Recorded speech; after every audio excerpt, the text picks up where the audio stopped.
Tonight, at some point after midnight, you will probably wake up. Your eyes will open in the dark. Nothing will have woken you. No sound, no alarm, no dream you can remember. And yet there you will be, lying in the black, completely and uselessly awake. You will assume something is wrong with you. But the real answer is far stranger. That waking is not a malfunction. It is not a symptom. It may be one of the oldest things you do. Older than the light bulb. Older than the alarm clock. Older than the idea that a night is supposed to be one unbroken block of nothing. You were taught that sleep is a single object. 8 hours, one piece, lights off, lights on. Anything else gets treated as a defect. But where did that idea actually come from? Not from your body. Your body never agreed to it. In the 1990s, a historian named Roger Ekirch was reading court records from 17th century England, ordinary testimony, from ordinary people, about ordinary nights. And he kept tripping over the same strange phrase. Witnesses said they woke after their first sleep. Not after a nightmare, not after a noise, after their first sleep. As though everyone listening already knew exactly what that meant, as though it needed no explanation at all. So he went looking for it. He found it in diaries, in medical books, in legal records, in prayer manuals, in poems. He found it in Homer. He found it in Chaucer. He found it in a French physician's handbook that recommended a specific activity for the hour between the two sleeps.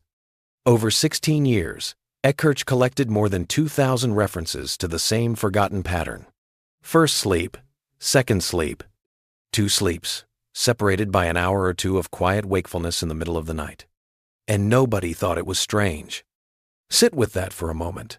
For most of recorded history, people went to bed not long after dark, slept a few hours, woke in the deep middle of the night, and then simply stayed awake for a while. So what did they do with that hour? Almost everything. They prayed. They tended the fire. They talked quietly to whoever was lying beside them. They visited neighbors, in the dark, as though the middle of the night were a perfectly reasonable time for a conversation. And they thought about their dreams. They were surfacing straight out of the vivid, story-making stage of sleep, and instead of losing the dream on the way to a bathroom or a phone, they lay there in the dark and turned it over. Dream interpretation manuals from the period quietly assume this. They assume you are awake at night with a dream still warm in your head and nowhere else to be. There was even a word for that gap in English. The watch. Which leaves an uncomfortable question. If this was so ordinary that a witness could mention it in a courtroom without explaining it, where did it go? And is it still in you? In the early 90s, at the National Institute of Mental Health, a psychiatrist named Thomas Wehr answered that with an experiment that sounds too simple to be science. He took healthy volunteers, and he took away their evening. For a month, they lived with 14 hours of darkness every night, the length of a midwinter night in a world with no candles, no lamps, no screens, no glow, just dark. At first they slept enormously, paying off a debt they did not know they were carrying. Then, after a few weeks, something settled in. Their sleep split. They slept about 4 hours. They woke. They lay awake in the dark for 1 to 3 hours. Then they slept again until morning. First sleep. Second sleep. A watch in between. Nobody told them to do that. It emerged. And here is the part that should stop you cold. Wehr measured what was happening inside their bodies during that middle of the night gap, and it looked nothing like insomnia. Their levels of prolactin stayed elevated for hours.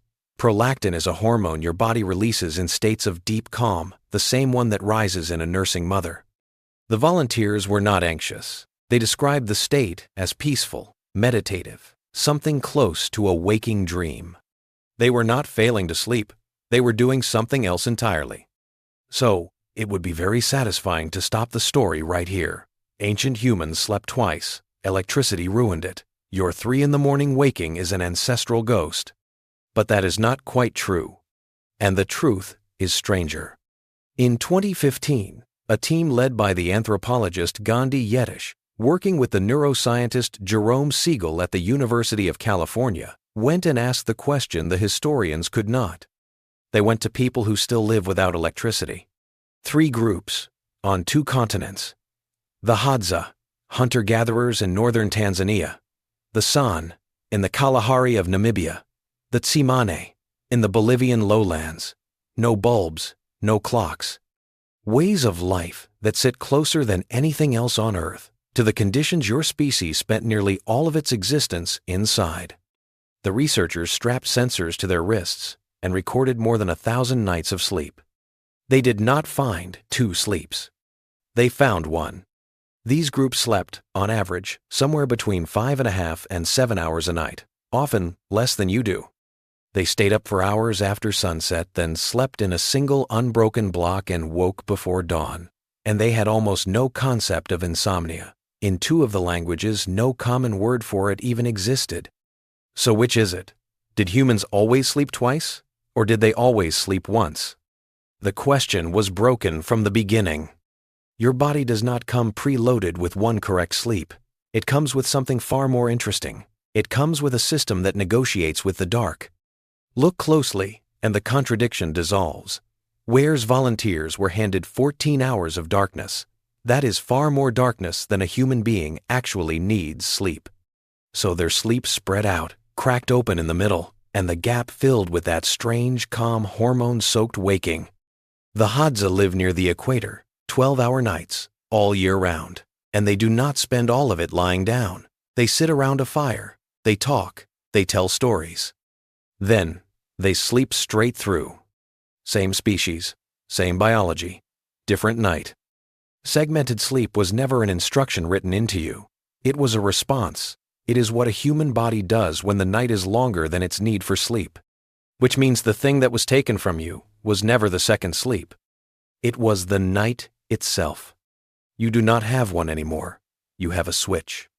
For nearly all of human history, your darkness was measured out by the sky. Then, in a stretch of time so short it barely registers on an evolutionary scale, it was measured out by a lamp.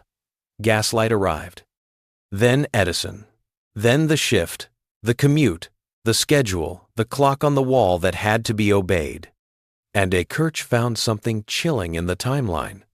The references to first sleep and second sleep begin to fade in the late 17th century, in the cities, in exactly the places where artificial light arrived first. By the early 20th century, the phrase has almost entirely vanished from the language. It was not disproven. It was forgotten. 8 solid hours became the standard, not because a scientist discovered it, but because a schedule required it. And once that became the rule, everything that fell outside the rule needed a name. It got one. Insomnia. So think about what actually happens to you at 3 in the morning. You wake. Nothing is wrong. Your body has done what bodies have done in the middle of the night for as long as there have been bodies. But you were trained to read this as failure. So you check the clock. You calculate 5 hours and 12 minutes until the alarm. You start doing arithmetic on your own exhaustion, picturing tomorrow's version of you, slow and blurred and already ruined. And your heart rate lifts. Sleep researchers have a term for what you just did to yourself, hyperarousal, which is a clinical way of saying your nervous system has been switched on by fear, and the thing you are afraid of is being awake. That is the loop. The waking is not the problem. The panic about the waking is the problem. The dread manufactures the very sleeplessness it dreads. Ekirch has argued that much of what is now called middle-of-the-night insomnia may simply be an ancient rhythm colliding with a modern expectation. The rhythm is not broken, the expectation is. So what do you actually do about it? Almost nothing. And that is precisely the point. The next time your eyes open in the dark, try treating that hour the way nearly every human being who ever lived treated it. Not as a crisis, not as a deficit, just as the watch. Do not check the time. The number is a weapon, and you will use it on yourself.